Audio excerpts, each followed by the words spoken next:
السلام عليكم، ازيكم عاملين ايه؟ يا رب تكونوا بخير. النهارده هعتبرها اول حلقه، لان النهارده هتكون فعلا اول حلقه هتكلم فيها من قلبي، وهتكلم فيها عن حاجات حرقانه انا شخصيا وحرقه تلات ارباع الجيل بتاعنا. فيلا بينا نخش على حلقه النهارده ونشوف هنتكلم عن ايه. بص، اول حاجه ابدا بيها الخناقات بين المرتبطين. يعني ممكن تبدا بلا او او تمام. هو يعني لازم اسلوب نهي او نفي او تاكيد. هو غالبا بيبقى اسلوب نكره، ومش للنصح وارشاد. يعني نصح وارشاد دي عند امك، لان دي كده كده استحاله تسيبك تنام من غير بكرهك وانت خاين وانت زباله وانت مش راجل. يعني هو غالبا بيبقى اسلوب نكره للتهزيء، هو يفيد التهزيء. طب لو هي بقى غلطانه، بتبقى انت مش راجل، عايز تخلي على نفسك، مفيش مسؤوليه. اخلي على نفسي من ايه وانا متاخد تحرش يا بنتي؟ ده انا يا دوبك انت قلت كلمتين وانا قلت كلمتين وطلعت انت غلطانه في الاخر. هخلي على نفسي من ايه؟ وهخاف منك ليه؟ انت كلك على بعضك قد كده، قد كده. هخاف منك انت ليه؟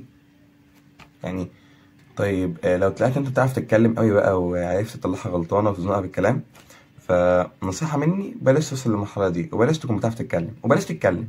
لان هي هتوصل برضو كلمه انا عايز انام، والكلمه دي ما ينفعش توصل لها خالص. فانت لو وصلت لها ارجع خطوتين تلاته لورا، هتشوف نفسك ايه، فاندام وبتعرف تتكلم ومش عارف ايه. كمل الاخر بقى انا عايز انام. طيب ودي في بنسبه 90% بتقفل بكلمه انت مش مهتم، بتنامني زعلانه وانا عمري ما نمتك زعلانه. وانت كلام كتير قوي كده. انت في الاخر هتطلع غلطان برضه. يعني انت مش هتنجو من الموضوع، انت غلطان. فانت اعترف انك غلطان. حتى لو هي غلطانه واتزنقت بالكلام وعايزه تنام عشان مش لاقي كلام تقوله، لا، فانت برضه وحش وبتطلعني غلطانه وبتنامني زعلانه. فانت لو كملت في النقطه ديت، بتبدا جارتهم بقى تعمل لك كشف حساب على كل جنيه انت صرفته عليها في الهدايا، لان هي اوريدي بتمسك كل هديه انت جبتها، من اول دليات السلاسل لحد الدباديب الكبيره اللي هي الحجم الجامبو ديت، وترميها من البلكونه وكلها تنزل عند جارتها تحت. فاهم؟ فهي اوريدي كلها بتبقى عند جارتها بكشف حساب بكل حاجه. يعني انت احسن لك بدل ما تروح تاخدهم منها، روح خدهم عند جارتها عشان هي خلاص اوريدي اتخلصت منهم. فبجد يعني نصيحتي ليك تجنب كل ده وما ترتبطش. يعني ليه ترتبط؟ بس انا عارف انك كلب. ايوه انت عارف انك كلب، وهتموت على رقم البت اللي قاعده قدامك في نفس الدرس، او بتشوفها كل يوم على باب الكليه مثلا، او بتبقى راكبه معاك المشروع اللي بتروح فيه الكليه كل يوم انت وهي. دي صدفه طبعا، مش حاجه انت مرتب لها، عشان ما تفكرش نفسك صايع. او البنت بقى اللي بتطلع تنشر في وش القهوه اللي انت بتقعد عليها انت وزمايلك، وغالبا بيبقى اسم القهوجي عم ممدوح، عم السيد. يعني في الحالتين بيبقى ما بيطلعش عن عم ممدوح او عم السيد. في الحالتين يعني انا حاليا داخل في 4 قهاوي، والاربعه اسمهم عم ممدوح. فوالنبي يا ابني ركز في مستقبلك، عشان ما تجيش نفس البنت بعد كام سنه تقول لك انا قريبي نازل من الخليج وانا مش هقبل بمستوى اقل من الشماخ السعودي. بصراحه، ما انا انت شايف الجمال، شايف الحلاوه. الجمال والحلاوه ديت ما يديك ما تصحى على صباح الخير عادي كده. لا، دي عايز تصحى على هلا والله. هلا والله وشو يعني ايش بدك اليوم؟ ايش بدك؟ وعايزه حد يحدفها بالرانج روفر. هي عايزه اول ما تصحى من النوم تلاقي حد بيديها بمفتاح الرانج روفر كده. بس مش هكمل. طيب لو وصلت لحد هنا، مش هيضرك حاجة لو دوست لايك وعملت اشتراك وفعلت الجرس عشان يوصلك كل جديد. ونحاول نبني عيلة جميلة كده في يوتيوب كلنا مع بعض. كل يوم ننزل فيديو ضحك وهزار. نحاول يعني نطلع بره المود المأساوي اللي انت فيه كل يوم وانا فيه كل يوم. نرجع لموضوع حلقتنا. طيب عمرك اتخانقت مع امك بس او والدتك بس؟ لا. طيب عمرك اتخانقت مع والدك او ابوك بس؟ لا برضه. طيب هنا احنا وصلنا ان انت كده داخل اشتباك 2 على 1. وهنا 2 على 1 بيبقى رجوله. يعني لانك لو قلت كلمه غير ديت، يعني لو تجرأت وقلت 2 على 1 مش رجوله، فانت في ثانيه الا ثانيه هتلاقي نفسك بايت على القهوه اللي في وش بيت البت اللي انت بتحبها، وهتموت على رقمها، اللي زي ما قلت لك غالبا بيبقى اسم القهوجي عم ممدوح او عم السيد. طيب تعالى ندرس الموضوع بقى بعقل كده وبجديه شويه. انت بنسبه 80% بتبدا الخناقه مع امك، وبنسبه برضه 80% بتنتهي الخناقه بين ابوك وامك عليك. ما تستغربش من ده خالص، لان انت بتبقى شخص بادئ الخناقه بسبب انك قاعد مخنوق بسبب البنت اللي منكده عليك برضه. فبتحاول تنشف البيت كده تنشنه بسيطه تبين انك راجل وتستعيد ثقتك بنفسك، فتلاقي امك بتديك على قفاك. فبرضه بتحاول محاوله ثانيه انك تبقى راجل وتعلي صوتك شويه، فامك تديك على قفاك وتشتكي لابوك، فيبقى ابوك وامك عليك. وما تستغربش من دوت زي ما قلت لك، لان امك دي كانت في يوم من الايام هي البنت اللي ابوك بيحبها متبهدل من خناقه للتانيه عشان يرضيها، وما يقدرش يقعد يومين تلاته على بعض بنكد عشان صحته ونفسيته، فاهم؟ فهي دايره وبتلف، انت كنت كده وابوك كان كده، عادي جدا. فمستناش ان ابوك يكسب رضاك انت على حساب شهر نكد من ست الوالده. واحسب بقى دوت اكل من بره وكلام زي السم في عظمك انت وابوك. ده لو طبعا ابوك فكر او ذكائه خانه ان هو يقف جنبك او يقول كلمه حق في حقك يعني. اكل بقى من بره وكلمتين نكد من هنا عليك على كلمتين نكد من هنا على ابوك، هيخلي ابوك اصلا لو كان واقف جنبك هيخش عليك الاوضه يستفرد بيك يلعب معاك 1 في 1 اساسا.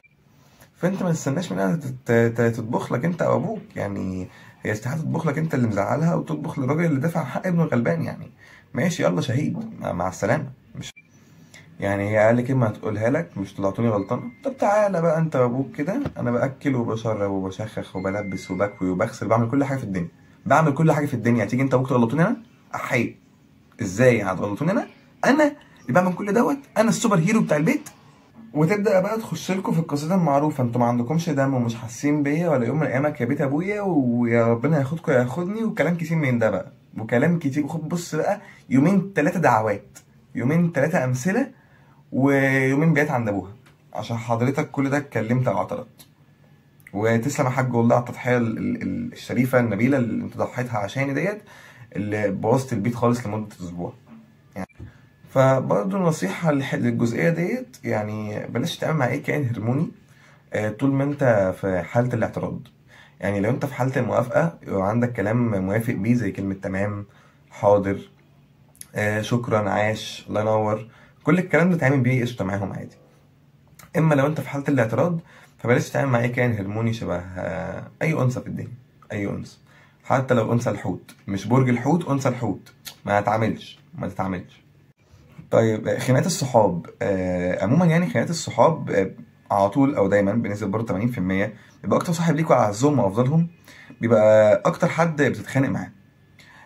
ليه بقى؟ عشان انتوا الاتنين بتبقوا مش متوقعين من بعض كده. يعني مثلا لما بتتخانق انت وعايز صديق ليك مش تبقى متوقع منه الفكره ديت او حته ان هو يزعلك، هو برضه مش متوقع منك الحته ديت ان انت تزعله. فالموضوع بيطول. ليه بيطول؟ عشان هو اعز حد بالنسبه لك، فبتبقى انت متوقع ان هو لا، هو هيجي يرضيني، هو اكيد بيحبني واكيد انا مهم عنده فهو هيجي يرضيني، وهو برضه عنده نفس الاحساس ان هو مهم عندك وكده، فانت هتيجي تراضيه. فانتوا الاتنين بتفضلوا قاعدين واحد هنا واحد هنا ومستنيين بقى فرج الله، مع ان انت عارف ان هو لو جه قال لك معلش من غير اي حاجه هتتراضى عادي، وهو لو جه قال لك وانت رحت قلت له معلش من غير اي حاجه هيتراضى عادي جدا. الموضوع هيعدي يبقى حاجه في اللذاذه يعني. فزي ما قلت لك انت متوقع منه بقى ان هو يجي يرضيك، وهو متوقع انك تيجي تراضيه بقى، والكلمتين بتوع ايه، قدر ما حصلش، ولو حصل ما يتكررش، مفيش موضوع، ما حصلش حاجه، يا عم مفيش منه، يا عم ما تزعلش، والكلمتين الحلوين دول. بتبتدي الخناقه بسوء تفاهم بسيط، بتلاقي بقى بتنتهي بكلام بقى غريب زي شبه انك انت مش فاهم في الاصول، عمرك ما عملت معاه موقف رجوله، انت مش راجل، طول عمرك عقبه في حياته بتبص له في اكل عيشه وبتاكل مال اليتيم، وحاجه يعني منتهى القرف. ولعلمك كمان يعني عشان مبقاش ظالمين، انت كمان بتقول كده يعني، مش هو بس، بتبقى انت وهو عاملين تدسوا في بعض من ظهر بعض. ولما بتيجي بقى حد يسالكوا عن التاني، او مثلا تيجي مثلا تتفتح سيرتك او سيرته في القعده، بتبقى انت وهو قاعدين عاملين كده بتبصوا في الارض وكانكم ايه، ما نعرفش احنا بنتكلم على مين. وسط نظره ايموجي حزين كده، ايموجي غاضب، زائد كلمتين على جنب كده اللي هما انا ما كنتش اتخيل انه يطلع كده. والشله بتنقسم لاتنين، يعني الشله بتنقسم لجزئين، هو جزء معاك وجزء معاه.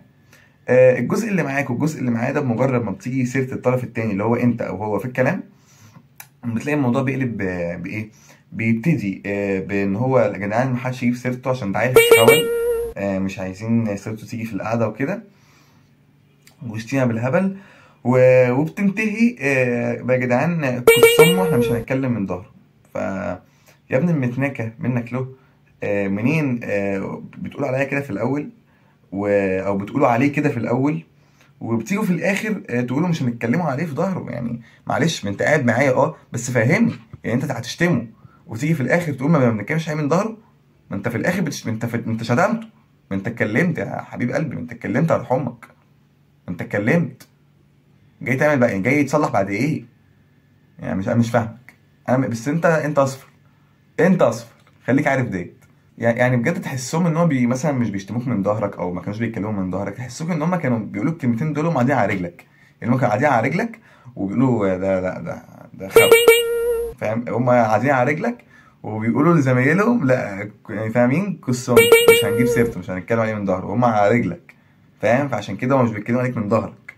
يا ذكي فتح كده وخلي عندك حسن ظن كده باصحابك، حسن ظن باصحابك كده وكده يعني. طيب هتيجي بقى تقول لي الموضوع بيخلص ازاي؟ هقول لك انا بقى الموضوع بيخلص ازاي. الموضوع بيخلص ان في يوم من الليالي الكاحله عليك انت وصاحبك، بتتخانقوا مع البت. مش نفس البت اكيد، معلش يعني، مش انتوا مش كده، بس انت بتتخانق مع البت وبتتخانق مع البت. فكل واحد فيكم بيفكر يقوم يعمل نفسه ذكر في البيت ويستعيد ثقته بنفسه، ويستعيد الكاريزما والايجو وكل حاجه مروان بابلو قال عليها في التراكات بتاعته. تمام. بتقوموا تعملوا كده، فطبعا تشد مع الست الوالده، فالست الوالده تتصل بالحاج، فالحاج بيجي، فبتحاول انك تطلع الست الوالده غلطانه، فعشان ما تتكررش انت والحاج يعني ايه الحاج بيدي امر بنفيك الى ابعد قهوه في المنطقه. اللي هي فين بقى؟ اللي هي القهوه اللي بتتجمع عليها الشلتين كل يوم في اوقات مختلفه بسبب ان انتوا الاتنين متخاصمين. ويصادف ان القهوه دي هي القهوه اللي في وش بيت البيت اللي انت هتموت تاخد رقمها.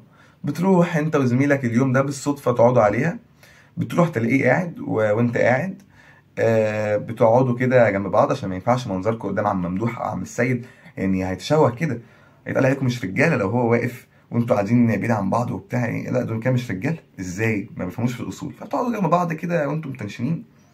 فيشاء الله ان حد فيكم يسال التاني مالك، او في ايه، او في حاجه معاك، فاهم؟ بيكرف على راجل جدع، فالتاني يروح مفضفض.